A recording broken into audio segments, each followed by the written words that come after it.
আল্লাহ সুবহানাহু ওয়া তাআলা পবিত্র কোরআন মাজিদে বলেন, ইন্নাল্লাহা ইয়া'মুরুকুম আন তুআদ্দুল আমানাতি ইলা আহলিহা ওয়া ইযা হাকামতুম বাইনান নাস আন তাহকুমু বিল আদল। হে দুনিয়ার মানুষ, আল্লাহ তোমাদেরকে আদেশ দিচ্ছেন, পৃথিবীর সৃষ্টিকর্তা তোমাদেরকে আদেশ দিচ্ছেন যে তোমরা প্রত্যেকটা বিষয়ের আমানতকে তার নিজ নিজ জায়গায় পৌঁছে দাও, আর যখনই তোমরা ফায়সালা করবে তখন ন্যায় পরায়ণতার সাথে ফায়সালা করো। আল্লাহ সুবহানাহু ওয়া তাআলা পবিত্র কোরআন মাজিদে আরো বলেন, ইয়া আইয়ুহাল্লাযীনা আমানু কুনু কাওয়ামিনা বিল কিসত। হে ঈমানদারগণ, তোমরা ন্যায় পরায়ণতা প্রতিষ্ঠাকারী হও, ন্যায় পরায়ণতা প্রতিষ্ঠা করো। আল্লাহ সুবহানাহু ওয়া তাআলা আরো বলেন, লা ইয়াজরিমান্নাকুম শানআনু কওমিন আলা আল্লা তা'দিলু। কোনো একটি জাতি, গোষ্ঠী, গোত্র, দল, সংগঠন, ব্যক্তি কোনো কিছুর প্রতি তোমার অন্তরে লালন করা হিংসা বিদ্বেষ যেন তোমাকে অন্যায় পরায়ণতার পথে ধাবিত না করে। আলা আল্লাহ তা'দিলু, তোমাকে যেন এই পথে ধাবিত না করে। তোমার অন্তরে লালন করা হিংসা এবং বিদ্বেষ, সেই হিংসা বিদ্বেষ কোনো ব্যক্তির ক্ষেত্রে হতে পারে, কোনো গোষ্ঠী কোনো গোত্রের ক্ষেত্রে হতে পারে, কোনো দল সংগঠনের ক্ষেত্রে হতে পারে, কোনো মসজিদ মাদ্রাসার ক্ষেত্রে হতে পারে, যেন তোমাকে তোমার এই হিংসা বিদ্বেষ ধাবিত না করে অন্যায় পরায়ণতার দিকে। বরং তোমরা কি করো, ই'দিলু, ন্যায় পরায়ণতা প্রতিষ্ঠা করো। আর ন্যায় পরায়ণতা হচ্ছে তাকওয়ার সবচেয়ে নিকটবর্তী। সম্মানিত উপস্থিতি, এই যে আয়াতগুলো, এই আয়াতের মতো সমর্থবোধক অসংখ্য আয়াত আল্লাহ সুবহানাহু ওয়া তাআলা পবিত্র কোরআনে অবতীর্ণ করেছেন, যার সারমর্ম হচ্ছে আল্লাহ সুবহানাহু ওয়া তাআলা মানুষকে, মুমিনকে তাদের বাস্তবিক জীবনে ন্যায় পরায়ণতা প্রতিষ্ঠা করতে বলছেন। প্রত্যেকটা বস্তুকে তার যথাযোগ্য মর্যাদায় রাখতে বলছেন। পাশাপাশি আল্লাহ সুবহানাহু ওয়া তাআলা এটাও ঘোষণা দিচ্ছেন যে আমি আল্লাহ ন্যায়পরায়ণ, এবং ইন্নী হাররামতু যুলমা আলাইয়া, আমি আল্লাহ আমার উপর জুলুম করাকে, অত্যাচার করাকে হারাম করেছি। ন্যায়পরায়ণতার আরবি হচ্ছে আদল, আদালাহ, ন্যায়পরায়ণতা। আর এর বিপরীতটা হচ্ছে জুলম, অত্যাচার। ন্যায়পরায়ণতার মাপকাঠিতে চুল পরিমাণ 19-20 অত্যাচার। যে ন্যায়পরায়ণতার মাপকাঠিতে যত বেশি পরিমাণ 19-20 করবে সে তত বড় অত্যাচারী। তো আল্লাহ বলছেন আমি ন্যায়পরায়ণ, শতভাগ ন্যায়পরায়ণ। আর হাররামতু যুলমা আলাইয়া, চুল পরিমাণ অত্যাচার এবং জুলম করাকে আমি আল্লাহ আমার উপর হারাম করে নিয়েছি। পৃথিবীর মানুষ যদি কোথাও ন্যায়পরায়ণতা না পায়, জজ কোর্ট, হাইকোর্ট, সুপ্রিম কোর্ট, গ্রাম্য সালিশ, পারিবারিক বিচার, প্রাতিষ্ঠানিক বিচার সালিশ, কোথাও যদি ন্যায়পরায়ণতা না পায়, তাহলে কিয়ামতের মাঠে আমি আল্লাহ শতভাগ ন্যায়পরায়ণতা তাকে বুঝিয়ে দিব। সৃষ্টিকর্তা হিসেবে এটা আমার উপর আমি ফরজ করে নিয়েছি, এটা আমার জিম্মেদারি, এটা আমার দায়িত্ব। এই জন্য আমি আমার উপর জুলমকে হারাম করেছি। মানুষ যদি মানুষের কাছে ন্যায়পরায়ণতা বুঝে না পায়, পৃথিবীর কোনো আইন, কোনো আদালত, কোনো বিচার, কোনো সালিশ মানুষকে যদি ন্যায়পরায়ণতা না দেয়, আর কিয়ামতের মাঠেও মানুষ যদি আল্লাহ সুবহানাহু ওয়া তাআলার কাছে ন্যায়পরায়ণতা না পায়, তাহলে আল্লাহ সুবহানাহু ওয়া তাআলা তার নিজস্ব দাবিতে মিথ্যুক হবেন, নাউজুবিল্লাহ। কিন্তু যেহেতু তিনি সত্যবাদী, এবং যেহেতু তিনি ওয়াদা দিলে রক্ষা করেন, এবং যেহেতু তিনি শতভাগ ন্যায়পরায়ণ, এই জন্য কে কত বড় তাহাজ্জুদ গুজার আর কে কত বড় দানশীল, আর কে কত বড় আলেম, এইটা বিবেচনা করে আল্লাহ কিয়ামতের মাঠে বিচার করবেন না। যত বড় দানশীল হোক, যত বড় নেতা হোক, যত বড় আলেম হোক, যত বড় তাহাজ্জুদ গুজার হোক, দুনিয়ার কোনো মানুষের উপর যদি চুল পরিমাণ অত্যাচার করে থাকে, ন্যায় পরায়ণতা পরিপূর্ণভাবে আদায় না করে থাকে, সেটা স্ত্রীর সাথেই হোক না কেন। ন্যায় পরায়ণতা খুবই ভয়ঙ্কর জিনিস, সেটা স্ত্রীর সাথেই হোক না কেন। ওই যে আল্লাহ বলেছে যে আব্দুল আমানাত, যার যা হক সেটা তাকে বুঝিয়ে দাও, এটাই ন্যায় পরায়ণতা। যে যতটুকু পায় তাকে ততটুকু দিয়ে দাও, এটাই ন্যায় পরায়ণতা। যে যতটুকু পাওয়ার হকদার তার ততটুকু আদায় করো। তোমার বাপ মা তোমার কাছে কেমন সম্মান পাওয়ার হকদার, তার চেয়ে চুল পরিমাণ সম্মান কম করলে ওটাই অত্যাচার, ওটাই জুলম। তোমার স্ত্রী তোমার কাছে কি কি জিনিস পাওয়ার হক রাখে সেটা পরিপূর্ণ আদায় করো, এটাই ন্যায় পরায়ণতা। আদায় না করা জুলম। তোমার বোন তোমার বাপের সম্পত্তিতে কি পরিমাণ ভাগ পায় এটা আদায় করা ন্যায় পরায়ণতা, আর এটা আদায় করতে চুল পরিমাণ গড়িমসি করা জুলম। এখন ওই ভাই যদি রাত দিন তাহাজ্জুদের সালাত আদায় করে, প্রত্যেক বছর হজ করে, কোটি কোটি টাকা দান করে, আর বোনের সম্পত্তি বুঝিয়ে দিতে গড়িমসি করে, চুল পরিমাণ অন্যায় পরায়ণতা করে, তাহলে কিয়ামতের মাঠে আল্লাহ তাকে তার তাহাজ্জুদের জন্য, তার হজের জন্য, তার দানের জন্য ছাড় দিবেন না। ন্যায় পরায়ণতা শতভাগ প্রতিষ্ঠা করে ছাড়বেন। এই জন্য তিনি আল্লাহ, এই জন্য তিনি রব্বুল আলামিন, এই জন্য তিনি ইলাহ। শতভাগ ন্যায় পরায়ণতা প্রতিষ্ঠা করে ছাড়বেন। কিন্তু আজ আমাদের মুসলমানদের দুর্ভাগ্যজনক হলেও সত্য যে আজ আমাদের মুসলমানদের মধ্যে বাহ্যিক ইবাদত, বাহ্যিক আমল ব্যাপকভাবে উপস্থিত থাকলেও অভ্যন্তরীণভাবে চারিত্রিক অধপতন আমাদেরকে ধ্বংস করে ফেলেছে। প্রত্যেকেই অভ্যন্তরীণভাবে চারিত্রিকভাবে ন্যায়পরায়ণতার মাপকাঠিতে নিজেকে মাপলে সে নিজেকে ন্যায়পরায়ণ দাবি করতে পারবে না। আমি নিজেকে সহ সবাইকে সহ বলছি, বিশেষ করে মুসলমানদেরকে লক্ষ্য করে বলছি যে আজকে আমার বক্তব্যের টপিক ছিল মুসলমানদের অধপতনের কারণ কি। তো অনেকেই হয়তো বিভিন্ন কারণ তুলে ধরবেন, কিন্তু আমার কাছে আমার গবেষণা, আমার সফর, আমার চিন্তা ভাবনা, আমার বাস্তব অভিজ্ঞতা, আমার কাছে মনে হয় মুসলমানদের চলমান বর্তমান অধপতনের সবচেয়ে বড় কারণগুলো কয়েকটি। তার মধ্যে তিনটা কারণকে আমরা সারমর্ম করতে পারি। এক, চারিত্রিক অধপতন। চারিত্রিক অধপতন মানে আমি বেহায়াপনা, বেলেল্লাপনাকে বুঝাচ্ছি না। চারিত্রিক অধপতন মানে ন্যায়পরায়ণতা, সততা, আমানতদারিতা নাই, সত্যবাদিতা, ন্যায়পরায়ণতা, আমানতদারিতা নাই। কেননা এখনো বেহায়াপনা, বেলেল্লাপনার দিক থেকে আপনি অনেক ভালো মানুষ পাবেন, বাহ্যিক আমলের দিক থেকে ভালো প্রতিষ্ঠান পাবেন, ভালো মসজিদ পাবেন, ভালো মাদ্রাসা পাবেন, কিন্তু মসজিদ মাদ্রাসাতে গেলেও যে জিনিসটা পাবেন না, ইসলামী দল, ইসলামী সংগঠনে গেলেও যে জিনিসটা পাবেন না, আমার কাছে আসলে আমি সালাত, সিয়াম, হজ, জাকাতের মাপকাঠিতে আমাকে ঠিক পাবেন, কিন্তু আমার কাছে যে জিনিসটা পাবেন না, আমার মতো এরকম শত আলেম ওলামার কাছে গেলে সালাত, সিয়াম, হজ, জাকাত ঠিক পাবেন, কিন্তু যে জিনিসটা পাবেন না, যেটার দুর্ভিক্ষ মহামারী মুসলিম উম্মার মধ্যে চলতেছে, সেটাই ন্যায়পরায়ণতা, সেটাই সত্যবাদিতা, সততা, সেটাই আমানতদারিতা।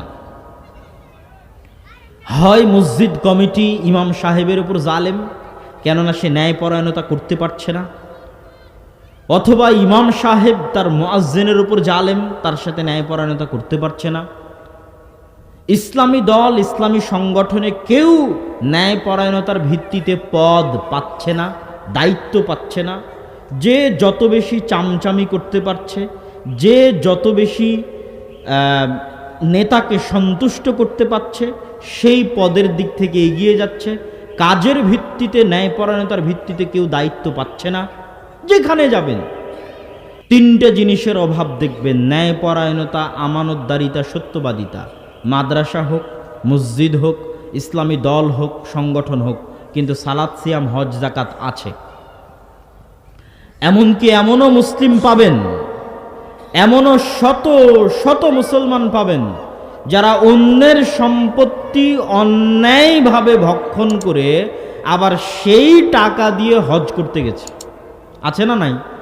আছে।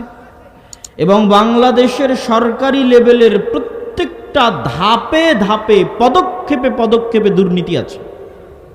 প্রত্যেকটা ধাপে এমনভাবে দুর্নীতি জেগে বসেছে, অথচ সে সালাত আদায় করে, অথচ সে সিয়াম পালন করে।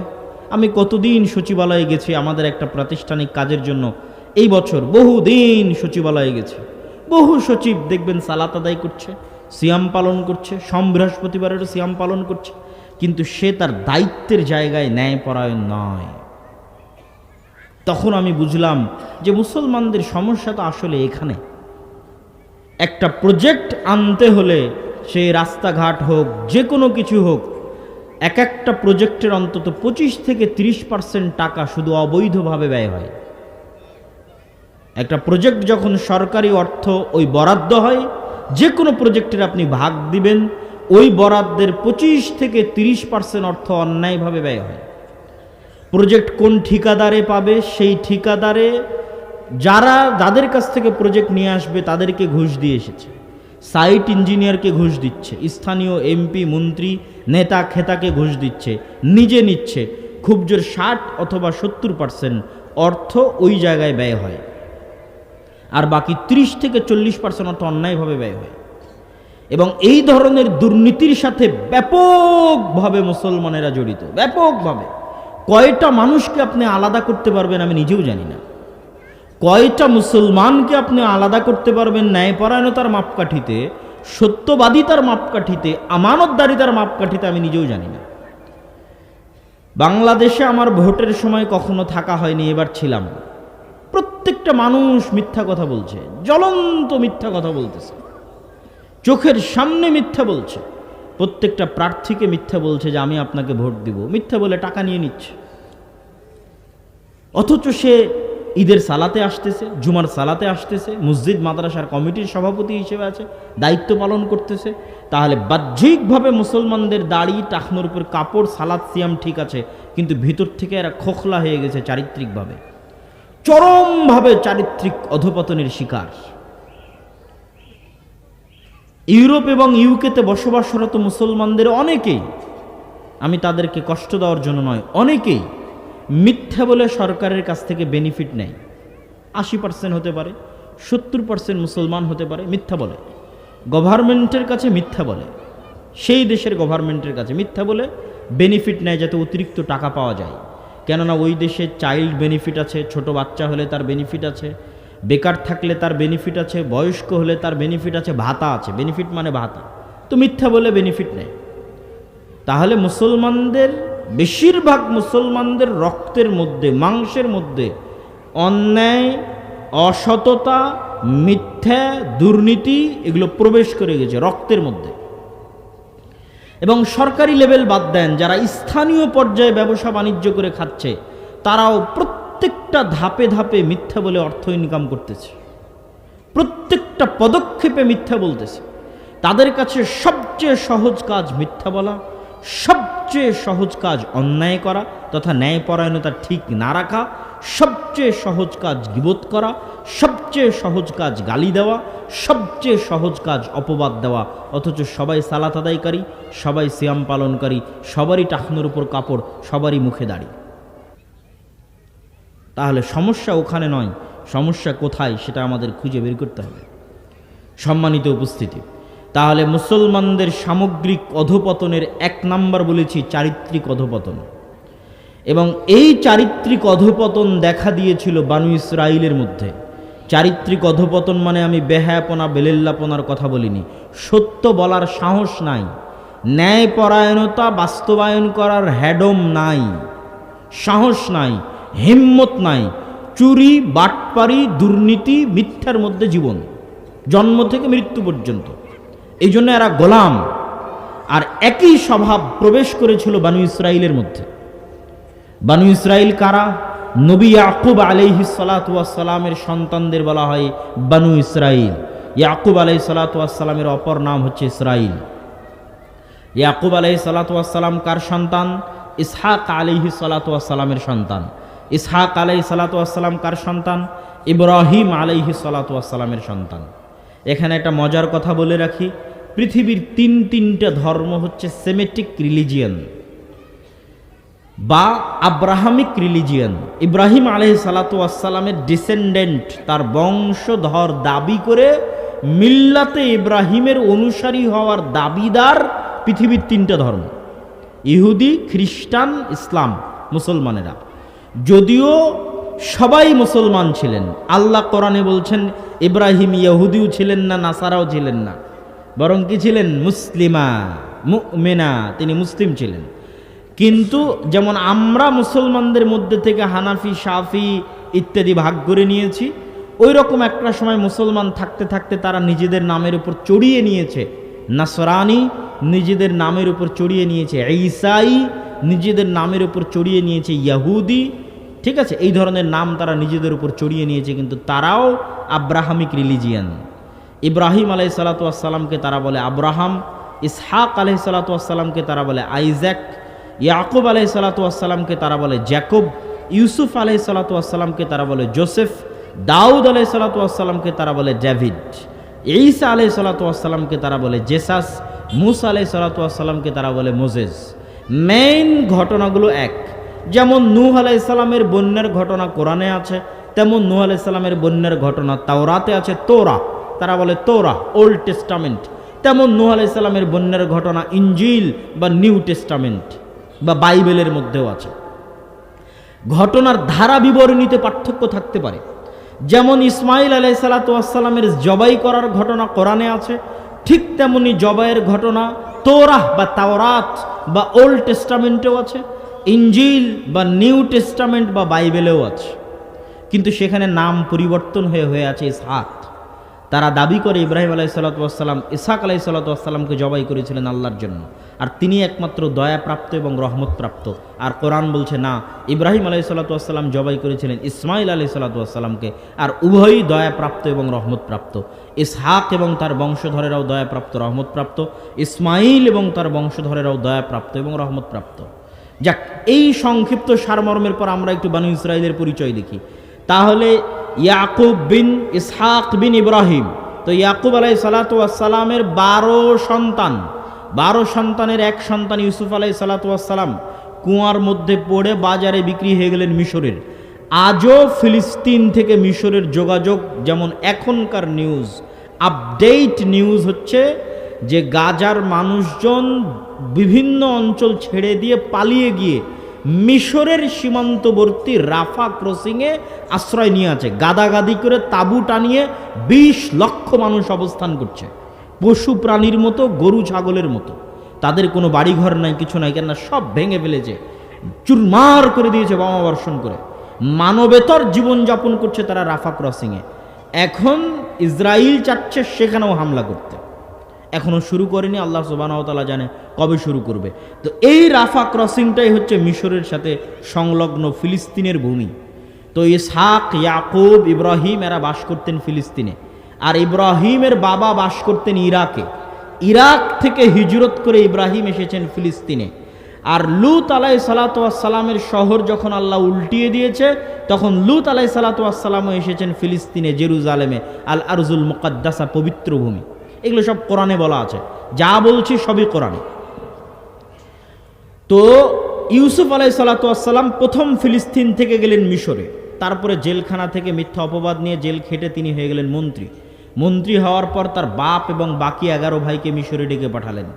তো বাপ এবং বাকি 11 ভাই মিশরে গিয়ে যখন তাকে সিজদা করছে বাকি 11 ভাই, তখন ইউসুফ আলাইহিস সালাম বলছেন, বাবা হাদা তা'বীলুর রুইয়া, এই যে এইটাই হচ্ছে আমার ওই স্বপ্নের ব্যাখ্যা, যেই স্বপ্ন আমি ছোটবেলায় দেখেছিলাম, ইন্নী রাআইতু আহাদা আশারা কাওকাবা, যে 11টা তারকা আমাকে সিজদা করতেছে, সেই স্বপ্নের ব্যাখ্যা এই যে আমার 11 ভাই আমাকে সিজদা করতেছে। তো আমরা ঘটনা সামনের দিকে আগাই। এই 11 ভাই আর ইউসুফ মিলে 12 ভাই, এই 12 ভাইকেই বলা হয় বানু ইসরাইল। ইউসুফ আলাইহিস সালাতু ওয়াস সালামের মৃত্যুর পরে ফেরাউনেরা যখন ক্ষমতায় আসে, তখন ফেরাউন ইউসুফের বংশধরদেরকে, ইয়াকুবের বংশধরদেরকে গোলাম বানায় এবং এই গোলামির জীবনযাপন তারা করে 300, 350, 400 বছর। 300, 350, 400 বছর পর নতুন নবী মুসা, ইউসুফ থেকে মুসার ব্যবধান 300, 350, 400 বছর। তাহলে ইউসুফ আলাইহিস সালামের মৃত্যুর পর বানু ইসরাইল ফেরাউনের গোলাম হয়ে গেল, আর ফেরাউনের গোলাম থাকা অবস্থায় জন্ম নিল নতুন নবী মুসা। কেমন গোলাম ছিল ফেরাউনের? আল্লাহ কোরআনে বলছেন, ইউদাব্বিহুনা আবনাআকুম ওয়া ইস্তাহইউনা নিসাআকুম ওয়া ফি যালিকুম বালাউম মির রাব্বিকুম আযীম। ফেরাউন তোমাদের ছেলে সন্তানদের তোমাদের চোখের সামনে জবাই করত, জীবন্ত জবাই করত। ওয়া ইস্তাহইউনা নিসাআকুম, আর তোমাদের মেয়ে সন্তানদের বাঁচিয়ে রাখত। এই রকম জুলুম ছিল, এই রকম গোলাম ছিল। আজকের যুগের ফেরাউনেরা যেমন সারা পৃথিবীর মানুষের চোখের সামনে, সারা পৃথিবীর মানুষের চোখের সামনে Facebook, YouTube, Instagram, Twitter, BBC, CNN, Al Jazeera, সারা পৃথিবীর টিভি, ক্যামেরা, চ্যানেলের লাইভের সামনে আজকের যুগের ফেরাউনেরা যেমন মুসলমানদেরকে ওপেন জবাই করতেছে, কেউ বাধা দেওয়ার নাই, কেউ ঠেকানোর নাই, একই রকম গোলামি সেম। ওই বানু ইসরায়েলেরা একই রকম গোলামি করেছিল ফেরাউনের, যখন ফেরাউন তাদের চোখের সামনে তাদের ছেলে সন্তানদের জবাই করত। আর আজকে সারা পৃথিবীর চোখের সামনে বানু ইসমাইলের সন্তানদের জবাই করতেছে আজকের যুগের ফেরাউনেরা। গোলামির লেভেল একই। তথা ওই যুগের বানু ইসরায়েলেরা ওই যুগের ফেরাউনের যেমন গোলাম ছিল, আমরা আজকের মুসলমানেরা এই যুগের ফেরাউনের তেমনই গোলাম। ওই যুগের বানু ইসরায়েলদের যেমন ন্যূনতম স্বাধীনতা ছিল না, আজকের যুগের যারা আমরা মুসলমান বানু ইসমাইল, কিন্তু এই যুগের বানু ইসরাইল তাদের ওই রকম ন্যূনতম স্বাধীনতা নাই। সারা পৃথিবীর চোখের সামনে ওপেন হত্যা হচ্ছে, গণহত্যা হচ্ছে, পৃথিবীতে কেউ কথা বলার নাই। গোলামির লেভেল একই রকম। এই জন্য বানু ইসরাইলের কথা আমাদের জানতে হবে, এই জন্যই জানতে হবে। কোরআনে একমাত্র জাতি বানু ইসরাইল যাদের কথা আল্লাহ বিস্তারিত বলেছেন। কোরআনে একমাত্র জাতি বানু ইসরাইল যাদের কথা আল্লাহ বিস্তারিত বলেছেন। পবিত্র কোরআনে একমাত্র জাতি বানু ইসরাইল যাদের কথা আল্লাহ বিস্তারিত বলেছেন। আর কোন জাতির কথা, কোন কওমের কথা আল্লাহ তো বিস্তারিত বলেননি। কোরআনের প্রত্যেকটা হরফ দামি, প্রত্যেকটা বাক্য দামি। এত দামি গ্রন্থর একটা বেশিরভাগ অংশ আল্লাহ পরিপূর্ণ করে রেখেছেন শুধু বানু ইসরাইলের ঘটনা দিয়ে, যে বানু ইসরায়েলরা এই করলো, বানু ইসরায়েলদের সাথে এই হলো, বানু ইসরায়েলরা এই করলো, বানু ইসরায়েলের সাথে এই হলো। কেন? এই জন্যই যে ওই যুগের বানু ইসরায়েলরা যেমন ছিল উম্মতে মুহাম্মাদি একদিন তেমন হয়ে যাবে। আরো সারমর্ম করে বললে, এই কোরআন যাদের কাছে থাকবে, এই কোরআন যারা পড়বে, তাদের জন্য বানু ইসরায়েলের ঘটনা কোরআনে দিয়ে দিলাম। কেননা বানু ইসরায়েলদের সাথে যেমন হয়েছিল, বানু ইসরায়েলেরা যেমন করছিল, এই কোরআনের যারা অনুসারী হবে তাদেরও একদিন অবস্থা ওই রকম, ওই পর্যায়ে হয়ে যাবে। তারা যেন বানু ইসরায়েলের ঘটনা দেখে শিখতে পারে, বানু ইসরায়েলের ঘটনা পড়ে শিক্ষা নিতে পারে যে আজ আমরা কোন অবস্থায় আছি, আর আজ থেকে 5000 বছর আগে আল্লাহ কোরআনে বলছে বানু ইসরায়েলেরা কি অবস্থায় ছিল। অবস্থা তো একই রকম, হুবহু একই রকম অবস্থা। তাহলে ওই বানু ইসরায়েলেরা কি কারণে এই অবস্থার মধ্যে ছিল, ওই একই কারণে আমরা এই অবস্থার মধ্যে আছি। ওই বানু ইসরায়েলেরা কিসের মাধ্যমে এই অবস্থা থেকে পরিত্রাণ পেতে পারত, আমরা ওইটার মাধ্যমে পরিত্রাণ পাবো, এটা শিখতে হবে। তো এই বানু ইসরায়েলদের ঘটনা আল্লাহ সুবহানাহু ওয়া তাআলা কোরআনে বলেছে তাদের সাথে আমাদের অবস্থা মিলানোর জন্য, তাদের চারিত্রিক নৈতিক অধঃপতন দেখানোর জন্য। আমাদের চারিত্রিক নৈতিক অধঃপতন কোন জায়গায় গেছে সেটার সাথে মিলানোর জন্য সংক্ষিপ্ত কয়েকটি ঘটনা যা কোরআনেই আছে। যখন মুসা আলাইহিস সালাতু ওয়াস সালাম বানু ইসরায়েলদের নিয়ে সমুদ্র পার হচ্ছেন, সমুদ্র পার হয়ে পালিয়ে যাচ্ছেন না, ফিরে যাচ্ছেন। কোথায় ফিরে যাচ্ছেন? মুসা আলাইহিস সালামের 400 বছর আগে, যখন ইউসুফ আলাইহিস সালাতু ওয়াস সালাম আর তার 11 ভাই ফিলিস্তিন থেকে মিশর এসেছিলেন, বাবা ইয়াকুব সহ। আজ 400 বছর পর মুসা আলাইহিস সালাম ওই বানু ইসরায়েলদের নিয়েই ফিরে যাচ্ছেন ওই ফিলিস্তিনে, ওই জেরুজালেমে, পালিয়ে না। মুসা আলাইহিস সালামের 400 বছর আগে ইউসুফ আলাইহিস সালাতু ওয়াস সালাম এবং তার 11 ভাই এবং তাদের বাবা ইয়াকুব কোথায় থেকে এসেছিলেন? ফিলিস্তিন, জেরুজালেম থেকে। তো 400 বছর পর মুসা আলাইহিস সালাম পালিয়ে যাচ্ছেন না, পালিয়ে গেলে আফ্রিকায় যেতেন। উনি আফ্রিকায় যাননি, উনি ফিরে যাচ্ছেন ফিলিস্তিনে, জেরুজালেমে, আল আরজুল মুকাদ্দাসা, পবিত্র ভূমিতে। তো ফিরে যাওয়ার সময় লোহিত সাগরে 12টা রাস্তা আল্লাহ তৈরি করে দিলেন। কেন 12টা রাস্তা? ইয়াকুব আলাইহিসসালামের 12 সন্তানের সম্মানে। আরে একটা রাস্তা দিয়েও সবাই পার হয়ে যেতে পারত, কিন্তু 12 সন্তানের 12 বংশের প্রত্যেকের সম্মান প্রকাশ করার জন্য, প্রত্যেককে আলাদাভাবে সম্মানিত করার জন্য সমুদ্রের মধ্যে 12টা রাস্তা তৈরি হলো।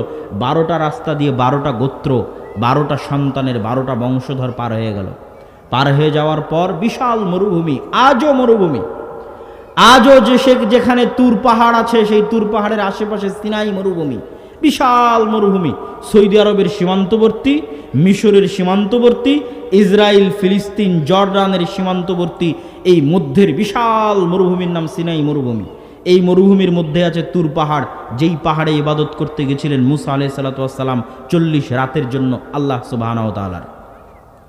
তো মরুভূমিতে তো পানি নাই, লোহিত সাগরের লবণাক্ত পানি খাওয়া সম্ভব নয়, মিশরে ফিরে যাওয়াও সম্ভব নয়, আর ফিলিস্তিনে জেরুজালেমে বসবাস করতে শক্তিশালী আমালেকা গোত্র ঢুকাও সম্ভব নয়। তো এখন মরুভূমিতে ঘুরপাক খাও, পানির ব্যবস্থা কেমনে হবে? ওয়াইজ ইসতাসকা মূসা লিকাওমিহি ফাকুল নাযরিব বিআসাকাল হাজারা ফানফাজারাত মিনহু ইসনাতা আশারাতা আইনা। যখন বানু ইসরাইলেরা মুসাকে বলল মরুভূমিতে পানির ব্যবস্থা নাই, তোমার আল্লাহকে বলো পানির ব্যবস্থা করে দিতে। আমি মুসাকে বললাম, মুসা তোমার হাতের লাঠি দিয়ে পাথরে আঘাত করো। যখনই মুসা হাতের লাঠি দিয়ে পাথরে আঘাত করলো, তখন ইয়াকুব আলাইহিস সালামের 12 সন্তানের 12 বংশের জন্য পাথর থেকে 12টি ঝর্ণাধারা প্রবাহিত হয়ে গেল। আল্লাহু আকবার! কি সম্মান আল্লাহ বানু ইসরাইলকে দিয়েছিলেন। আল্লাহ কোরআনে বলছেন যে এই সম্মানগুলো আমি তাদেরকে দিয়েছিলাম। তারপরে তারা বলছে খাবার তো নাই, মরুভূমিতে কি উৎপাদন করবে? খাবার নাই। আল্লাহ বলছেন আমি জান্নাত থেকে পাঠিয়ে দিলাম মান্নার সালোয়া তোমাদের জন্য। মান্নার সালোয়া কি? মুফাসসিরিনে কেরাম লিখছেন কোয়েল জাতীয় দামি এক প্রকার পাখি, যা সকালবেলা গাছে এসে বসতো, ওইটাকে জবাই করা হতো। আর ওই গোস্তের সাথে পৃথিবীর সবচেয়ে উন্নত জাতের মাশরুম, যা মরুভূমিতে বৃষ্টি হলে হয়, তাছাড়া অন্য কোথাও হয় না, যার বর্তমান কেজি 1 কেজির দাম বাংলাদেশি টাকায় 5 লক্ষ টাকা। ওই দামি মাশরুম আর ওই পাখির গোস্ত, এটা জান্নাত থেকে আসতো আল্লাহ সুবহানাহু ওয়া তাআলার পক্ষ থেকে। তাহলে পর পর কতগুলো নিয়ামত সমুদ্রের মধ্যে চোখের সামনে দেখলো রাস্তা হয়ে যাচ্ছে, চোখের সামনে। ওয়ান্তুম তানজুরুন, তোমরা নিজেরা চোখের সামনে দেখেছো ফেরাউনকে ডুবে মরতে। কোন ফেরাউন? যে ফেরাউন তোমাদের ছেলে সন্তানদের জবাই করত, ওই ফেরাউনকে তোমরা তোমাদের চোখের সামনে ডুবে মরতে দেখেছো। আর কি? তোমাদের জন্য পাথর থেকে ঝর্ণাধারা প্রবাহিত করে দিয়েছি। আর কি? জান্নাত থেকে তোমাদের জন্য খাবার দিয়েছি। তারপরে এবার আল্লাহ বলছে তোমরা এবার দেখো উম্মতে মুহাম্মাদি, যে এত দয়া, এত করুণা, এত রহমত করার পর বানু ইসরাইল পাল্টা কেমন নিমক হারামি করলো, কেমন ধোকাবাজি করলো, কেমন শঠতা করলো, কেমন মুনাফিকি করলো আল্লাহর সাথে। দেখো মুসা আলাইহিস সালাম যখন তুর পাহাড় থেকে তাওরাত নিয়ে ফিরে আসছে, তখন বানু ইসরাইল বলছে লান নুমিনা হাত্তা নারাল্লাহা জাহরাতান, ততক্ষণ পর্যন্ত তোমার এই তাওরাতে বিশ্বাস করব না যতক্ষণ না নিজে চোখে তোমার আল্লাহকে না দেখবো। নাউজুবিল্লাহ! এর চেয়ে বড় আর কি দেখবি তোরা, যে চোখের সামনে ফেরাউন মরে গেল, সমুদ্রের মধ্যে দিয়ে রাস্তা তৈরি হয়ে গেল, পাথর ফেটে ঝর্ণাধারা বের হলো, আসমান থেকে জান্নাত থেকে খাদ্য আসতেছে, আর কি লেখা লাগে? তো বলে আল্লাহকে স্বচক্ষে না দেখলে তোমার তাওরাত মানব না। 40 রাতের জন্য যখন ইবাদত করতে গেল মুসা আলাইহিস সালাম, ইত্তাখাযতুমুল ইজল, তোমরা বাছুরের পূজা করা শুরু করেছিলে, শিরক করেছিলে। মাত্র 40 দিনের ব্যবধানে, মাত্র 40 দিনে তোমরা শিরকে লিপ্ত হয়েছো আল্লাহকে ভুলে গিয়ে। আর কি করেছো তোমরা? তোমাদের এত বড় দয়া এবং নেয়ামত থাকার পরও তোমরা মুসাকে বলছো লান নাসবিরা আলা তুআমিন ওয়াহিদ ফাদউ লানা রাব্বাক ইউমবিতু লানা। মুসা, এই এক খাবার, এই প্রত্যেক দিন মান্নার সালোয়া জান্নাত থেকে আসে, এই এক খাবার আমাদের ভালো লাগে না। বলেন নাউজুবিল্লাহ! মুসা তোমার আল্লাহকে বলো এই মরুভূমি থেকে খাবার উৎপাদন করে দিতে, এই মরুভূমি থেকে চাল, ডাল, পেঁয়াজ, রসুন, আদা, শশা উৎপন্ন করে দিতে বলো, শাক সবজি। তোমার আল্লাহ সুবহানাহু ওয়া তাআলাকে আমরা মরুভূমিতেই খাবার উৎপন্ন দেখতে চাই। তখন আল্লাহ সুবহানাহু ওয়া তাআলা বললেন, এতই যখন উৎপন্ন শাকসবজি ফলমূল খাওয়ার ইচ্ছা, তাহলে মরুভূমি পার হলেই উর্বর জমি শুরু হবে ফিলিস্তিনের, জেরুজালেমের।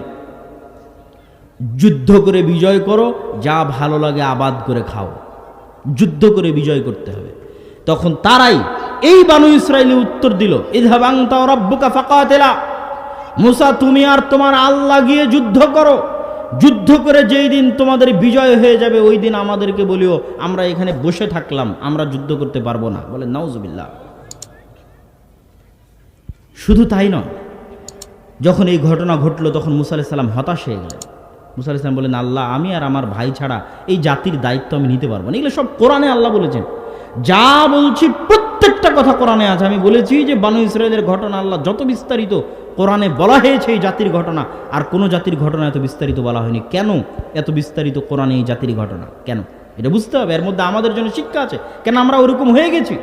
আমরা এই যুগের বানু ইসরায়েল হয়ে গেছি। স্বভাবে, চরিত্রে, চাল চলনে, কথাবার্তায় একই মিথ্যা, একই সঠতা, একই ধোঁকা, একই নিমখারামি আমাদের রক্ত এবং আমাদের মাংসের মধ্যে ঢুকে গেছে। এই জন্য বুঝতে হবে। মুসা আলাইহিস সালাম বললেন, আল্লাহ আমি পারবো না, আমি আমার আর আমার ভাইয়ের দায়িত্ব নিতে পারবো, এই কওমের দায়িত্ব নিতে পারবো না। আল্লাহ বললেন, তোমাদের জন্য 40 বছরের গজব, ইয়াতিহুনা ফিল আরজ, এই মরুভূমির মধ্যে 40 সানা, 40 বছর তোমরা পাগলের মতো ঘুরতে থাকবে। এই 40 বছরের মধ্যে মুসা আলাইহিস সালামের মৃত্যু হয়ে গেল। নতুন নবী হলেন ইউশা বিন নুন। বানু ইসরাইলের নতুন নবী হলেন ইউশা বিন নুন। ইউশা বিন নুন 40 বছর পর বানু ইসরাইলদের নিয়ে বলল, তোমরা তওবা করো, ইস্তেগফার করো এবং চলো যুদ্ধ করি। আল্লাহ জেরুজালেম বিজয় করতে বলেছে, চলো যুদ্ধ করি। তারা জেরুজালেম বিজয়ের জন্য যুদ্ধে অবতীর্ণ হলো। যখন শুক্রবার বিকেলবেলা সূর্য ডুবলেই শনিবার শুরু হবে, শনিবার পবিত্র দিন। ইহুদি ধর্ম অনুযায়ী, আল্লাহর দেওয়া বিধান অনুযায়ী, ইহুদি ধর্ম অনুযায়ী শনিবার পবিত্র দিন, যেটা এখন মানসুখ। আল্লাহর দেওয়া বিধান অনুযায়ী, ইসলামের নিয়ম অনুযায়ী শুক্রবার পবিত্র দিন, তখন শনিবার ছিল। তো শুক্রবার সূর্য ডুবলেই শনিবার শুরু হবে, যুদ্ধ বন্ধ হয়ে যাবে। ইউশা বিন নুন আল্লাহকে বললেন, আল্লাহ আপনি এই সূর্যকে থামিয়ে দেন আমাদের জন্য, যেন আজকে যুদ্ধ করে বিজয় অর্জন করতে পারি। রাসূল সাল্লাল্লাহু আলাইহি সাল্লাম বলছেন, পৃথিবীর ইতিহাসে প্রথমবারের মতো একমাত্র একবারের জন্য আল্লাহ সূর্যকে থামিয়ে দিয়েছিলেন, বানু ইসরাইল যেন জেরুজালেম বিজয় করতে পারে। এই জন্য আল্লাহ ইউশা বিন নুনের দোয়ার কারণে সূর্য থামিয়ে দিলেন। বানু ইসরাইল জেরুজালেম বিজয় করবে। আল্লাহ আদেশ দিচ্ছেন, শোনো, এত বড় বড় নিমক হারামি অপরাধ করার পর তোমাদেরকে জেরুজালেম বিজয় করার মতো দয়া রহমত আমি দিচ্ছি, অতএব আমার একটা আদেশ তোমরা মানো। জেরুজালেমে যখন প্রবেশ করবে আমার শুকরিয়ার জন্য মাথা নত করে প্রবেশ করবে, আর মুখে উচ্চারণ করবে একটা জিকির, হিত্তাতুন। হিব্রুতে হিত্তাতুন মানে আস্তাগফিরুল্লাহ, মানে মুখে উচ্চারণ করবে আস্তাগফিরুল্লাহর জিকির, আর মাথা থাকবে নত। মাথা নত করে মুখে আস্তাগফিরুল্লাহ পড়তে পড়তে জেরুজালেমে ঢুকবে। এবার আল্লাহ নিজেই কোরআনে বলছে যে আমার এই আদেশকে বানু ইসরাইল কিভাবে বিকৃত করেছে তোমরা জানো। আমি বললাম তোমরা মাথা নিচু করে প্রবেশ করবে, তারা পিছন আগে দিয়ে মাথা উঁচু করে প্রবেশ করবে। বলে নাউজুবিল্লাহ। আমি বললাম তোমরা জিকির করবে হিত্তাতুন, এরা পাল্টিয়ে দিয়ে জিকির শুরু করলো হিনতাতুন। হিনতাতুন মানে গমের দানা। কত বড় নিমক হারাম, কত বড় ধোঁকাবাজ, মুনাফিক, মিথ্যুক জাতি। দাউদ আলাইহিস সালাতু ওয়াস সালামের আমলে তিনি জাবুর তেলাওয়াত করতেন। দাউদ আলাইহিস সালাতু ওয়াস সালামের কণ্ঠ সুর এত সুন্দর ছিল, মাছেরা তার কোরআন তেলাওয়াতের জন্য, তার জাবুর তেলাওয়াতের জন্য নদীর ধারে, সমুদ্রের ধারে আসতো। বানু ইসরাইলেরা এই মাছগুলোকে ধরে নিত। আল্লাহ বললেন শনিবারের দিন মাছ ধরা বন্ধ। শনিবারের দিন যত মাছ কোরআন শুনতে এসেছে, জাবুর শুনতে এসেছে, আল্লাহর বাণী শুনতে এসেছে, এরা তেলাওয়াত শুনে ফিরে যাবে, এদেরকে কেউ ধরতে পারবে না। বানু ইসরায়েলেরা কি করলো? এরা বলল, ঠিক আছে আমরা শনিবারের দিন মাছ ধরবো না, তবে এই মাছগুলোকে বেড়া দিয়ে বানা দিয়ে ঘিরে রেখে দেব, দিয়ে শনিবারের দিন পার হয়ে যাবে, রবিবার শুরু হয়ে যাবে। তাহলে আল্লাহর আদেশ তো আর বাকি থাকলো না। রবিবারের দিন তো আর মাছ ধরতে মানা নাই, আমরা তো শনিবারের দিন মাছ ধরিনি, মাছগুলোকে ঘিরে রেখে দিয়েছি, অতএব এই মাছগুলোকে আমরা রবিবারের দিন ধরব। আল্লাহ তাদের এই মিথ্যা, এই ধোঁকা, এই সঠতায় এতটা রাগান্বিত হলেন যে তাদের এক দলকে আল্লাহ শুকুর আর বানরে পরিণত করে দিলেন। বানরে পরিণত করে দেওয়ার কথা কোরআন মাজিদে আছে, আল্লাহ তাদেরকে বানরে পরিণত করে দিলেন। তো বিজ্ঞানীরা দাবি করে যে বানর থেকে নাকি মানুষ এসেছে। কেন দাবি করে জানেন? এই জন্য দাবি করে যে মানুষের ডিএনএ আর বানরের ডিএনএর মধ্যে প্রচুর মিল। তো এই জন্য তারা দাবি করে যে বানর থেকে মানুষ এসেছে, কিন্তু আসলে ঘটনা এর উল্টাটা। ঘটনা কি উল্টাটা? মানুষই বানর হয়ে যাবে।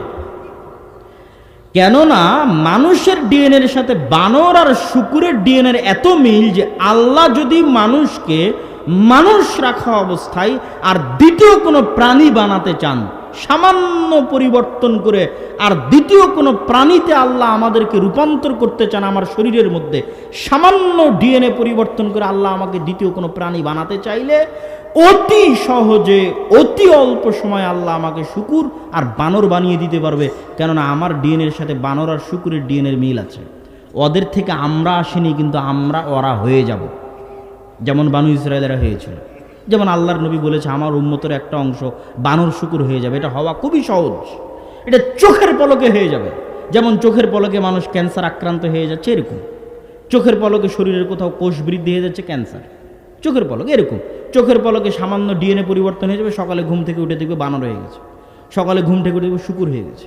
তো বিজ্ঞানীরা এই জিনিসটা ভুল বুঝেছে। তারা এই ডিএনএর মিলের কারণে তারা মনে করছে আমরা মনে হয় আগে বানর ছিলাম, এখন মানুষ হয়েছি। না, আমরা আগে থেকেই মানুষ, কিন্তু আমরা যদি আল্লাহর গজবে নতুন কোনো প্রাণীতে রূপান্তর হই তাহলে কিসে রূপান্তরিত হব?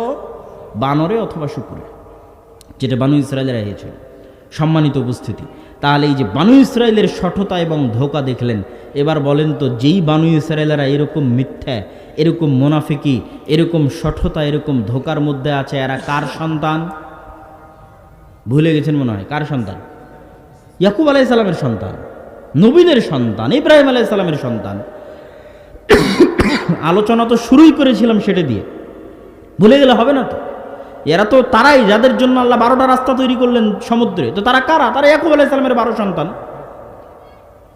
তাহলে নবীর সন্তান কেমনে এত নিচে নেমে গেল এটা আমাকে জানতে হবে। আর তাদের ওই ধোঁকা, ওই সঠতার সাথে আমাদের মিল এবার খুঁজে দেখেন। তারা ধোঁকাবাজি মোনাফিকি করেছে নবীদের সাথে, আর আমরা ধোঁকাবাজি মোনাফিকি করছি সরাসরি কার সাথে? মানুষের টাকা মেরে নিয়ে হজ করে আল্লাহকে দেখাচ্ছে, আল্লাহ দেখো আমি কত পরহেজগার। এটা কি ধোঁকা না? এটা ধোঁকা।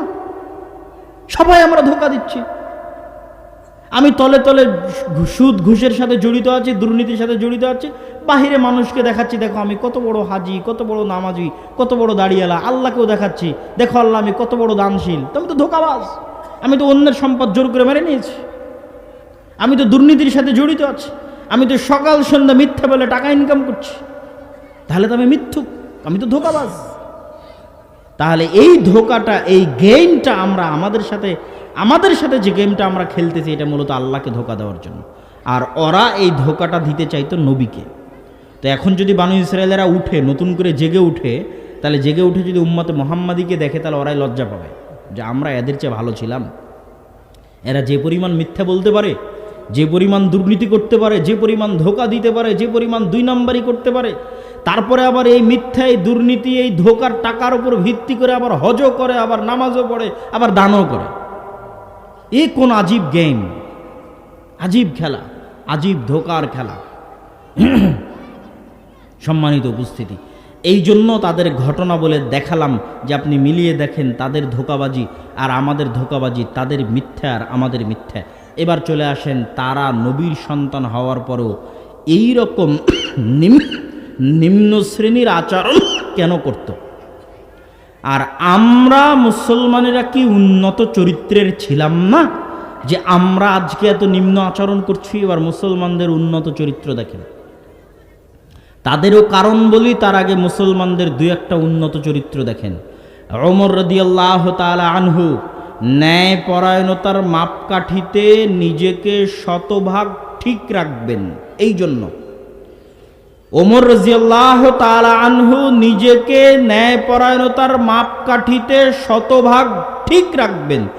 শুধু এই জন্য, ন্যায় পরায়ণতার মাপকাঠিতে যেন চুল পরিমাণ এদিক ওদিক না হয়, শুধু এই জন্য ওমর রাদিয়াল্লাহু তাআলা আনহু মদিনা থেকে জেরুজালেমের অর্ধেক রাস্তা, এই 1500 কিলোমিটারের অর্ধেক রাস্তা, 700 কিলোমিটার, 650 কিলোমিটার রাস্তা নিজে পায়ে হেঁটেছেন, আর গোলামকে উটের পিঠে বসিয়ে রেখেছেন, খালি এটা প্রমাণ করতে যে আমি ওমর ন্যায়পরায়ণ, আমি ওমর ন্যায়পরায়ণ শাসক, শতভাগ ন্যায়পরায়ণ। শুধু এই ন্যায়পরায়ণতার মাপকাঠিতে নিজেকে শতভাগ উত্তীর্ণ করতে পারে। আপনি দেখেন আপনার স্ত্রীর সাথে আপনি শতভাগ ন্যায়পরায়ণ কিনা, মাপেন। আপনার ভাইয়ের সাথে, আপনার বোনের সাথে, বাপ মায়ের সাথে, আপনার কর্মস্থলে, চাকুরির স্থলে আপনি শতভাগ ন্যায়পরায়ণ কিনা, আপনার অধস্তন কর্মচারী কর্মকর্তার সাথে আপনি ন্যায়পরায়ণ কিনা মাপেন। ভয়ঙ্কর জিনিস ন্যায়পরায়ণতা। তো আমরা তো ওমর রাদিয়াল্লাহু তাআলা আনহুর বংশধর, তাহলে মুসলমানেরা কেমন ন্যায়পরায়ণ ছিল সেটা দেখেন। স্পেনে যখন ইসলাম প্রবেশ করে, সারা পৃথিবীতে যখন ইসলাম প্রবেশ করে, একটা জিনিস আজকে বলে যাচ্ছি মনে রাখবেন, সারা পৃথিবীতে যখন মানুষ দলে দলে ইসলাম গ্রহণ করেছে, তার যত মানুষ দলে দলে ইসলাম গ্রহণ করেছে, তারা যতজন সালাত, সিয়াম, হজ, যাকাত দেখে ইসলাম গ্রহণ করেনি, 90% মানুষ, 99% মানুষ ইসলাম গ্রহণ করেছে শুধু এই কারণে যে অত্যাচার থেকে বাঁচতে চাইলে, ন্যায় পরায়ণতা পেতে চাইলে তোমরা ইসলামে যাও। স্পেনে যখন তারেক বিন জিয়াদ প্রবেশ করেছে, তখন স্পেনের মানুষরা তাদের শাসক দ্বারা এতটা মাজলুম ছিল, এতটা অত্যাচারিত ছিল, যখন তারা দেখলো বাপরে বাপ, মুসলমানদের মধ্যে ন্যায় পরায়ণতা দেখো, মুসলমানদের মধ্যে আমানতদারিতা দেখো, মুসলমানদের মধ্যে সত্যবাদিতা দেখো, এক কথার জন্য জীবন দিয়ে দিতে পারে মুসলমানেরা, কথার আমানত রক্ষা করার জন্য, ওয়াদার আমানত রক্ষা করার জন্য। আমরা যদি অত্যাচার থেকে বাঁচতে চাই, ইসলাম গ্রহণ করতে হবে। ইসলাম আমাদের ন্যায়পরায়ণতা দিতে পারবে, আমাদের সম্মান দিতে পারবে, আমাদের মর্যাদা দিতে পারবে, আমাদের অধিকার দিতে পারবে। আপনি বাংলাদেশের ইতিহাস পড়েন, বাংলাদেশের মুসলমানেরা বিহার, পশ্চিমবঙ্গ, আসাম, বাংলা, এই উড়িষ্যা, এই অঞ্চলের মুসলমানেরা কেন ইসলাম গ্রহণ করেছে? ব্রাহ্মণদের অত্যাচারে অত্যাচারিত হয়ে 4 বর্ণে ভাগ করে রেখেছিল ব্রাহ্মণরা হিন্দু সমাজকে। শূদ্র, বৈশ্য, ক্ষত্রিয়, ব্রাহ্মণ, এই 4 ভাগে ভাগ করে রেখে তারা যে জুলম এবং অত্যাচারের নিজাম এই অঞ্চলে প্রতিষ্ঠা করে রেখেছিল, যখন এই অঞ্চলের মানুষেরা দেখলো বাপরে বাপ, ইসলামে কি ন্যায়পরায়ণতা, কি আমানতদারিতা, কি উন্নত চরিত্র, কি সত্যবাদিতা, আমরা যদি বাঁচতে চাই অত্যাচার থেকে ইসলাম গ্রহণ করতে হবে। খালি অত্যাচার থেকে বাঁচতে ইসলাম গ্রহণ করেছিল। মনে রাখতে হবে, ওই যুগে রাসূল সাল্লাল্লাহু আলাইহি ওয়াসাল্লামের যুগে এই ফোন আর এই ইউটিউব চ্যানেল আর এই মিডিয়া কিচ্ছু ছিল না। আজকে আমরা এত মিডিয়া নিয়ে, এত চিৎকার করে বক্তব্য দিয়ে বিপ্লব আনতে পারছি না। বিচ্ছিন্নভাবে মানুষ হেদায়েত হচ্ছে, বিচ্ছিন্ন, বিপ্লব নাই, মানে দলে দলে ইসলাম গ্রহণ করা নাই। বিচ্ছিন্নভাবে চিটাগাঙে একজন আমার বক্তব্য শুনে হেদায়েত হলো, খুলনাতে একজন ইউটিউবে বক্তব্য শুনে, বিচ্ছিন্ন, দলে দলে নাই। আর তখন এগুলো ক্যামেরা, মোবাইল কিচ্ছু ছিল না, কিন্তু মানুষ দলে দলে ইসলাম গ্রহণ করেছে। কেন? রাসূল সাল্লাল্লাহু আলাইহি সাল্লামের যে উন্নত চরিত্র ছিল, যে উন্নত সত্যবাদিতা, আমানতদারিতা, ন্যায়পরায়ণতা ছিল, যে উন্নত চরিত্রের উপর তিনি তার সাহাবীদেরকে প্রতিষ্ঠিত করেছিলেন, যেই ন্যায়পরায়ণতা, যে আমানতদারিতা, যেই সত্যবাদিতার উপর তিনি তার সাহাবীদের প্রতিষ্ঠিত করেছিলেন, এই সমস্ত সাহাবীরা, এই সমস্ত তাবিরা এইরকম উন্নত ব্যক্তিত্ব নিয়ে, পার্সোনালিটি নিয়ে, চরিত্র নিয়ে পৃথিবীর যে প্রান্তে গেছে, মানুষ খালি দেখেই ইসলাম গ্রহণ করেছে। দেখে যে এদের কাছে আসলে আমি অত্যাচারিত হব না, মাজলুম হব না, ধোকায় পড়ব না, খালি দেখে ইসলাম গ্রহণ করেছে। আর আমাদের মধ্যে ওই ন্যায়পরায়ণতা নাই, ওই আমানতদারিতা নাই, ওই সততা নাই, ওই সত্যবাদিতা নাই। এই জন্য আমরা চিৎকার করে 2-1টা মানুষকে বিচ্ছিন্নভাবে হেদায়েত করছি, আমাদের দেখে কেউ হেদায়েত হবে না। সম্মানিত উপস্থিতি, তাহলে আমাদের বুঝতে হবে যে আমাদের আদি যুগে সত্যবাদিতা, ন্যায়পরায়ণতা, আমানতদারিতা ছিল না, এই কথা ভুল। বরং এটাই ছিল ইসলামের মূল ভিত্তি। মুহাম্মদ সাল্লাল্লাহু আলাইহি ওয়াসাল্লামের উপর 40 বছর বয়সে যখন কোরআন অবতীর্ণ হয়, তখন কোরআন অবতীর্ণ হওয়ার পর সালাত, সিয়াম, হজ, যাকাতের আদেশ এসেছে।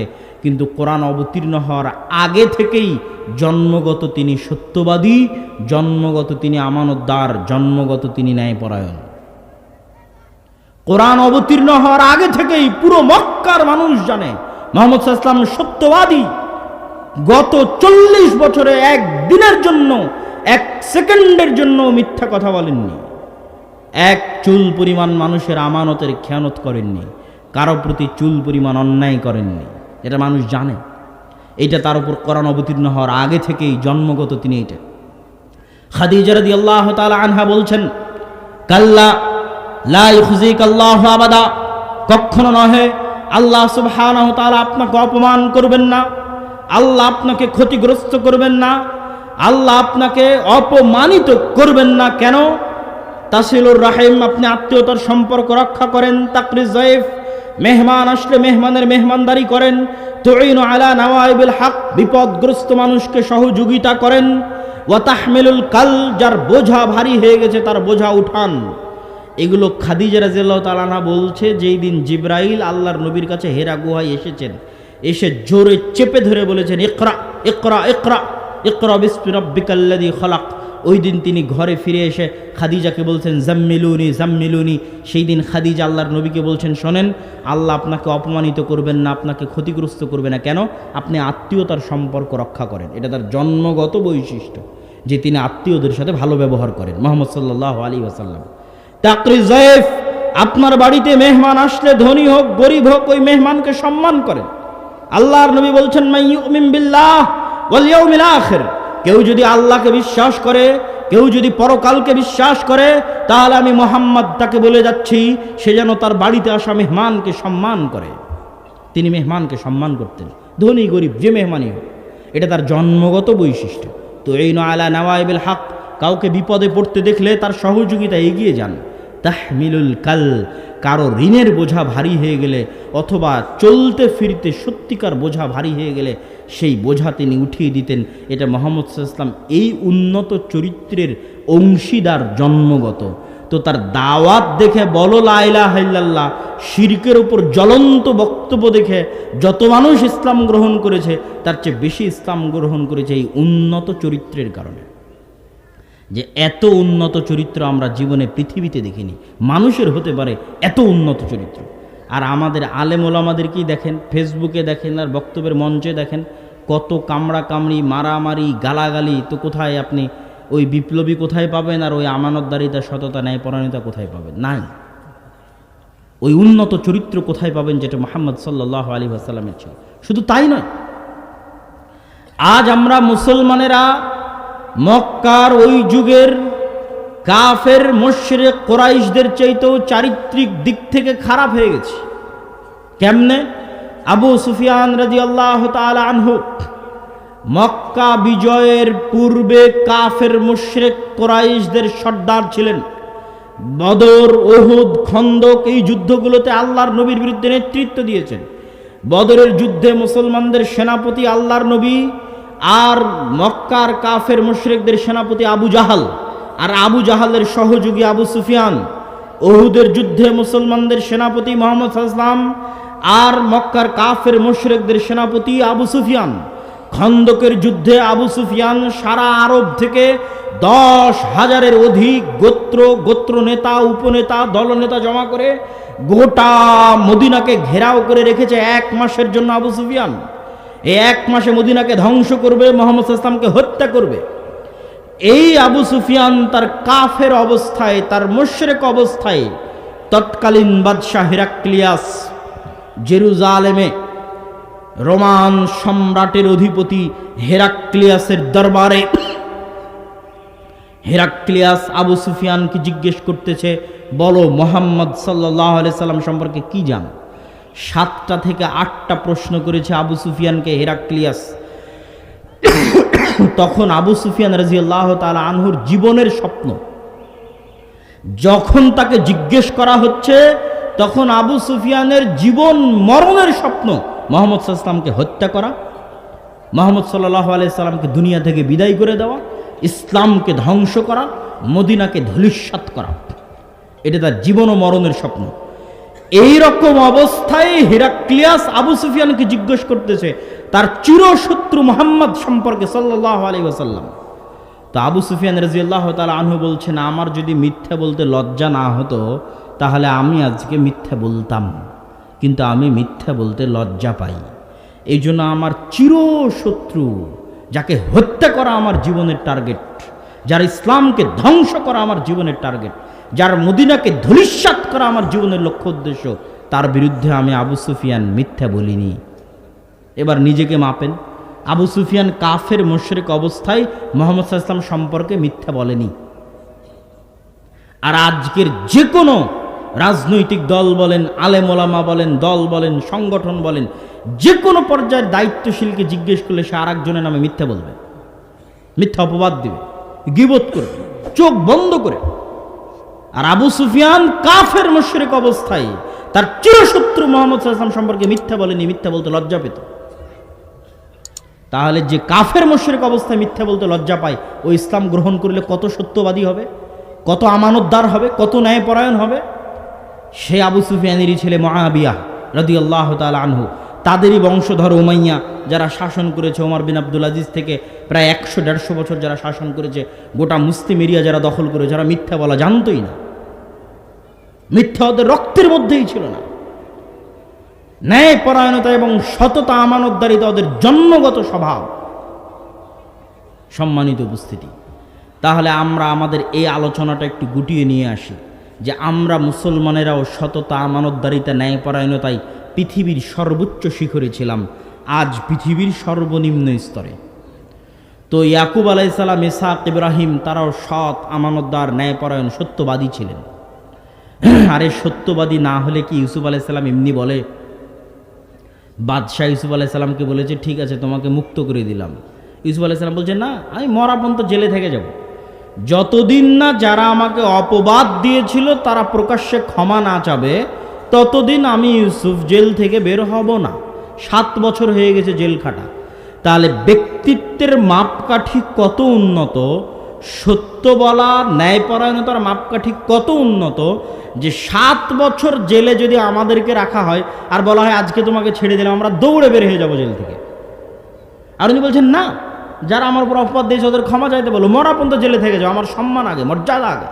তাই এদেরই তো বংশধর বানু ইসরাইল 400 বছর পর। তাহলে কেমনে এরকম হয়ে গেল? আর আমরা ওমর, আবু সুফিয়ান, মুহাম্মদ সাল্লাল্লাহু আলাইহি ওয়াসাল্লাম তাদের বংশধরে আমরা এরকম হয়ে গেলাম কেমনে? সেটার সারমর্ম বলে আমাদের বক্তব্যের এই অংশের শেষের দিকে চলে যাব, তারপরে বক্তব্যের অন্য অংশের প্রতি আলোচনা করবো ইনশাআল্লাহ। এর কারণ হচ্ছে গোলামি মানুষের আত্মমর্যাদা, আত্মসম্মান নষ্ট করে দেয়। ওই যে 400 বছর বানু ইসরাইলেরা ফেরাউনের গোলাম ছিল, তো গোলাম থাকলে মাথা নত থাকে, আত্মমর্যাদা বিক্রি করে দিতে হয়, সেলফ রেসপেক্ট, সেলফ কনফিডেন্স বিক্রি করে দিতে হয়। তো 400 বছর যে ফেরাউনের গোলাম ছিল, এই গোলামিতে বানু ইসরাইলের স্বাভাবিক চরিত্র নষ্ট হয়ে গেছে। তারা যে নবীদের সন্তান, ওই নবীদের যে জন্মগত স্বাভাবিক চরিত্র ছিল ওটা ধ্বংস হয়ে গেছে 400 বছরের গোলামিতে। কেন? গোলামি পালিয়ে বেড়াতে হয়, লুকিয়ে বেড়াতে হয়, চুরি চামারি করে বেড়াতে হয়, টাকা পয়সা থাকে না, যে কোনো মূল্যে কোথাও একটা টাকা দেখলে কাড়াকাড়ি করতে হয়, যে ওখানে একটা টাকা আছে চলো কাড়াকাড়ি করি, ওই টাকার জন্য মিথ্যা বলতে হয়, এগুলো গোলাম। এই ধরনের চরিত্র চলে আসে গোলামদের মধ্যে, কেন? কোনো সুযোগ সুবিধা নাই তার জন্য, তার বাঁচার কোনো অধিকার নাই। তো সে মাথা মতো করে পালিয়ে পালিয়ে বাঁচতেছে, তো সে মিথ্যা বলবে না তো কি বলবে? সে মুনাফেক হবে না তো কি হবে?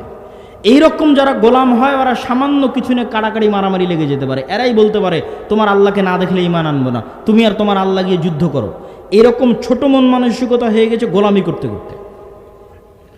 আর মুসা আলাইহিস সালাতু ওয়াস সালামকে আল্লাহ গোলাম অবস্থায় এই জন্য বড় করেননি।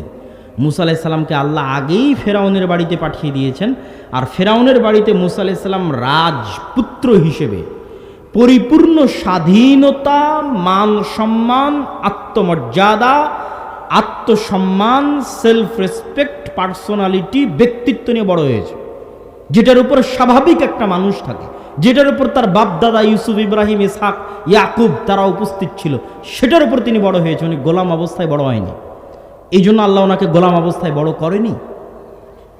এই জন্যই মুসা আলাইহিস সালাতু ওয়াস সালাম যখন বাড়ি থেকে বের হলেন ফেরাউনের, বের হয়ে দেখছেন যে ফেরাউনের লোকজন বানু ইসরাইলের উপর অত্যাচার করছে, তখন মুসা আলাইহিস সালাম অন দ্য স্পট এক থাপ্পড় দিয়ে একজনকে স্পট ডেড করে দিয়েছে।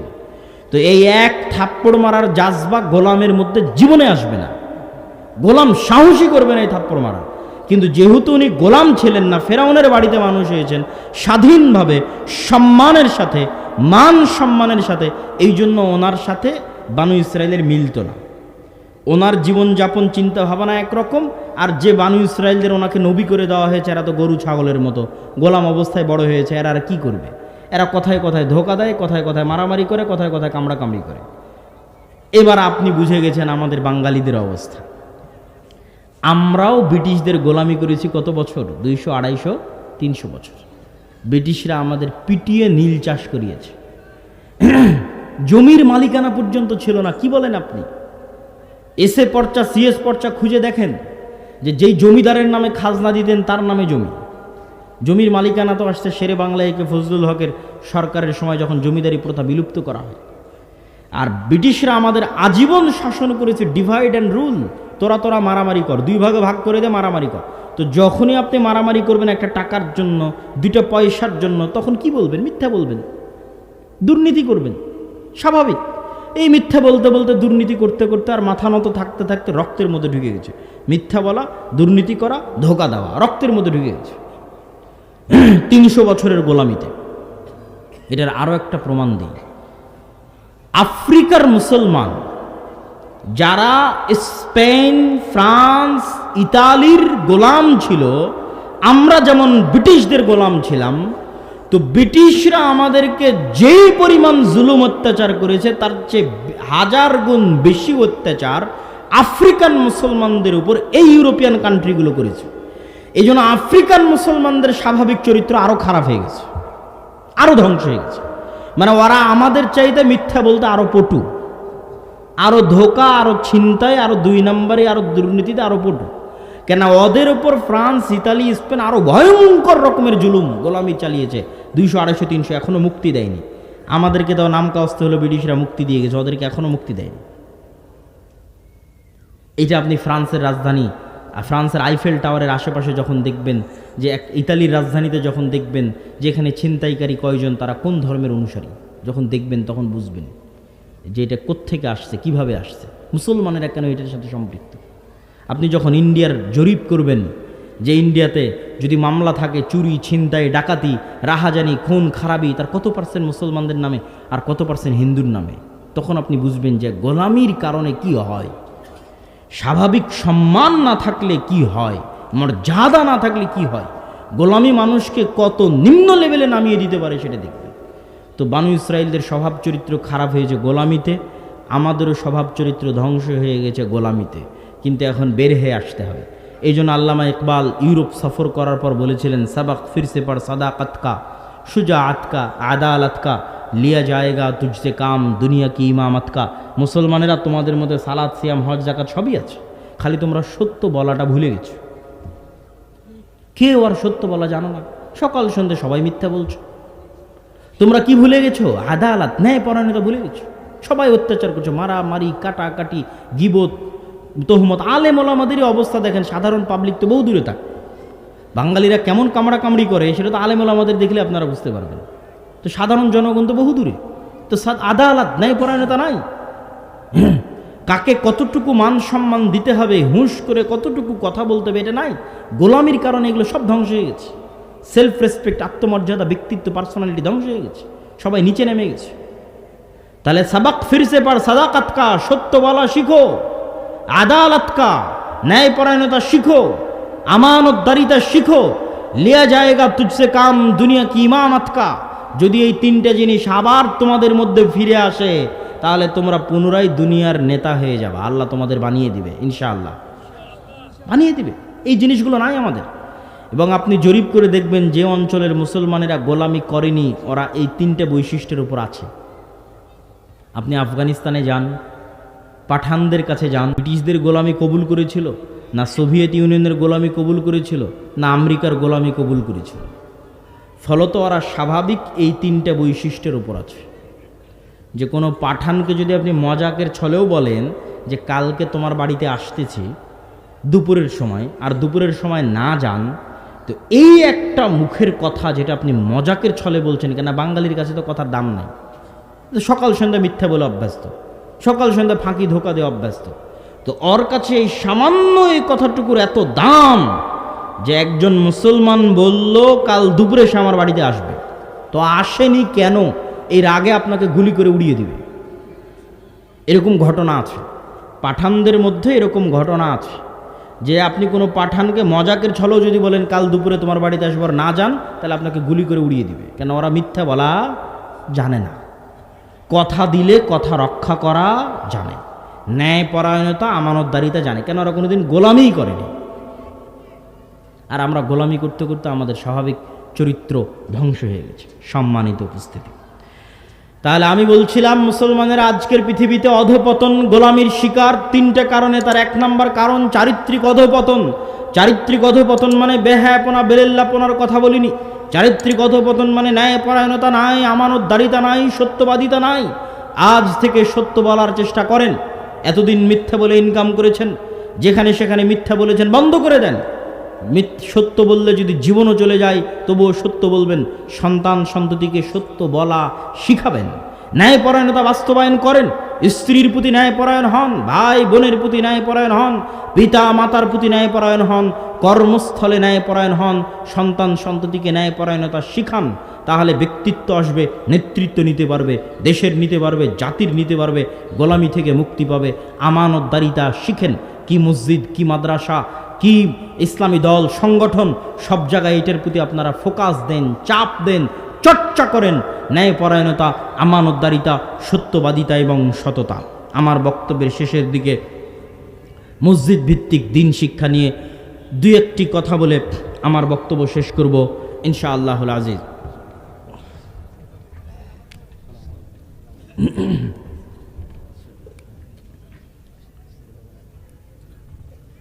মুসলমানদের অধঃপতনের যে তিনটা কারণ বলেছি, তার এক নাম্বার চারিত্রিক অধঃপতন, দুই নাম্বার শিক্ষায় অধঃপতন, তিন নাম্বার অর্থনীতি বা সুদী অর্থনীতি। অর্থনীতিতে অধঃপতন, সুদী অর্থনীতি। তো এগুলো ব্যাখ্যা করলে অনেক সময় লাগবে। আজকে আমাদের শিক্ষা ব্যবস্থার যে সামগ্রিক অধঃপতন ঘটেছে সমগ্র বাংলাদেশে, এই সামগ্রিক অধঃপতন থেকে বাঁচতে সরকারকে আমরা কি বলবো, সরকার কি করবে, সেটা তো আমাদের একটা জিম্মেদারি, দায়িত্ব আছেই, যেটা আমি নিজেও আমার জায়গা থেকে পালন করার চেষ্টা করেছি। আপনারা অনেকেই জানেন এবং দেখেছেন।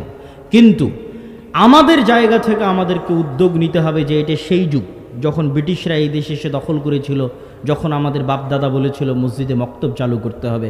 এখন সেই যুগ। এখন ব্রিটিশরা আসেনি, এখন হিন্দুত্ববাদী ব্রাহ্মণ্যবাদীরা অপেক্ষায় আছে কবে আপনাকে গোলাম বানাবে এবং আপনাকে দখল করে নিবে, আপনার দিন ধর্ম ধ্বংস করে দিবে। এবং বাংলাদেশ ওই স্পেন একদিনে তৈরি হয়নি, ফিলিস্তিনও একদিনে তৈরি হয়নি।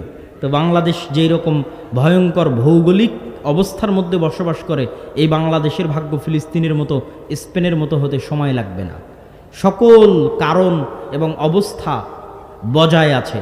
ফিলিস্তিন হওয়ার মতো, গাজা হওয়ার মতো, স্পেন হওয়ার মতো আল্লাহর দয়া এবং আল্লাহর রহমতে এখনও হয়নি, কিন্তু হতে বেশি দেরি লাগবে না।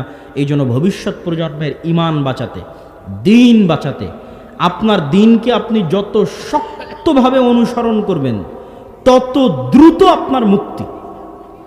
দিনের প্রতি কনফিডেন্স, আত্মবিশ্বাস আপনার যত দুর্বল থাকবে, আপনার ধ্বংস তত নিকটবর্তী। এই একটা জিনিস তো ইসলামে আছেই, ইসলামে ঈমান এবং আকীদা বলে আছেই। তারপর আমি এটা দেখে শিখেছি ইহুদিদেরকে, দেখে শিখেছি ইহুদিদেরকে। কিভাবে? কত মুসলমান দাড়ি রাখতে সংকোচ করে, দাড়ি রাখে না, বলে দাড়ি রাখলে যদি কেউ জঙ্গি বলে। অথচ ইহুদিদের 99% জন দাড়ি রাখে, 98% জন দাড়ি রাখে। তার মানে ও আর দাড়ি রাখাকে কত শক্ত করে বিশ্বাস করে। দাড়ি রেখেই ও কোটিপতি, দাড়ি রেখেই ও ব্যাংকের মালিক, দাড়ি রেখেই ও কোম্পানির মালিক, দাড়ি রেখে ও গোটা পৃথিবীকে অচল করে দিচ্ছে, দাড়ি রেখে মুসলমানদেরকে হত্যা করতেছে গাজা এবং ফিলিস্তিনে। কিন্তু ওর দিনের উপরও কত শক্ত করে বিশ্বাসী। আর আমার কনফিডেন্সই নেই, আমি মানুষের লজ্জায়, মানুষের ভয়ে, দুইটা চাকরির জন্য, দুইটা টাকার জন্য দাড়ি কেটে ফেলে দিচ্ছি। এরকম অনেক কিছু দেখেছি যেটাতে ওরা ওদের দিনের উপর কঠোরভাবে স্ট্রিক্ট চুল পরিমাণ ছাড় দিতে রাজি না। তো এটা আমি তাদের সুনামের জন্য বলছি না, কিন্তু তারা যেহেতু সুপারিয়রিটি থিওরিতে বিশ্বাস করে, মানে দুনিয়ার একমাত্র তারাই আল্লাহর সন্তান, নাউজুবিল্লাহ, আর বাকি দুনিয়ার সব মানুষ গোলাম, সব মানুষকে জবাই করা, সব মানুষকে ধর্ষণ করা তাদের অধিকার, এরকম নিকৃষ্ট সুপারিয়রিটির বিশ্বাসে তারা বিশ্বাস করে। এটাই তাদের ধ্বংসের জন্য কারণ। এই জন্য আল্লাহ কোরআনে আমাদের সবচেয়ে বড় শত্রু হিসেবে তাদের উল্লেখ করেছে, তাদেরকে আল্লাহ অভিশপ্ত করেছে। কিন্তু তারা তাদের বিকৃত দিনে যতটুকু আছে অতটুকুকে শক্তভাবে আঁকড়ে ধরে আছে বংশ পরম্পরায়, ছাড়তে নারাজ চুল পরিমাণ। তো আমাদেরও মুক্তি আছে ওটার মধ্যেই। খ্রিস্টানেরা একটু পাগল, খ্রিস্টানদেরকে আল্লাহ কোরআনেও বলেছে পাগল। কোরআনে পাগল বলেছে মানে বলেছে ওলা দল্লিন পথভ্রষ্টরা, বুঝে না, এদেরকে শয়তান উল্লু বানিয়ে রেখেছে। খ্রিস্টানদেরকে শয়তান উল্লু বানিয়ে রেখেছে, ঠিক আছে? সারা পৃথিবীর খ্রিস্টানদেরকে আল্লাহ কোরআনেও বলেছে ওলা দল্লিন। এরা তো বুঝে না, এরা বুঝেই না, এদেরকে বুঝাবে কে? আর যে জেনেও বুঝেও মানে না ওই তো অভিশপ্ত। ইবলিস জেনে বুঝে মানেনি, এই জন্য ইবলিস অভিশপ্ত। আর ইহুদিরা সব জানে, ওরা খুব ভালো করে জানে জুয়া মানে ধ্বংস, ওরা খুব ভালো করে জানে মদ মানে ধ্বংস। এই জন্য ওরা মদও খায় না, ওরা নিজেরা জুয়াও খেলে না। ওদের স্কুলে মদও নাই, জুয়াও নাই। কট্টরভাবে পারিবারিকভাবে ওরা এটা মেনে চলে, মদও খাওয়া যাবে না, জুয়াও খেলা যাবে না। কিন্তু গোটা দুনিয়ার মানুষ যেন মদ খেয়ে মরে যায়, মদ খেয়ে পাগল হয়ে থাকে, জুয়া খেলে পাগল হয়ে থাকে, এর জন্য ওরা সব অর্থ বিনিয়োগ করবে। ও খ্রিস্টানদেরকেও পাগল বানিয়ে শিখিয়েছে তোমরা মদ খাও, জুয়া খেলো। গোটা খ্রিস্টান বিশ্ব মদ খাচ্ছে, জুয়া খেলতেছে।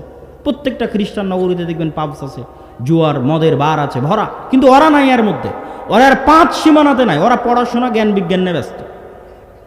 ওরা যখন বিয়ে করেছে তখন 7টা-8টা বাচ্চা ছাড়া বাচ্চা নেই। আপনি এখানে বসে থেকে উঠে গিয়ে কল দিবেন ইউরোপ এবং আমেরিকায় যে কোনো আত্মীয় স্বজনকে যে আপনার আশেপাশে কোনো ইহুদি থাকলে আমাকে জানান তো আর বাচ্চা কয়টা। তো কেউ বলবে না যে কোনো ইহুদি পরিবারের 2টা বাচ্চা, 1 ছেলে 1 মেয়ে, বলবে না, নেই না। ওরা এর মুখে লাথি মারে। ওরা এটাকে কঠোরভাবে বিশ্বাস করে যে বেশি বাচ্চা নিতে হবে, একদম দাঁতে দাঁত কামড়ে বিশ্বাস করে। আর সারা পৃথিবীর মানুষ যেন পাগল হয়ে কম করে বাচ্চা নেয়, এটার জন্য ওরা অর্থ বিনিয়োগ করে। এই রকম ভয়ঙ্কর জাতি হচ্ছে তারা।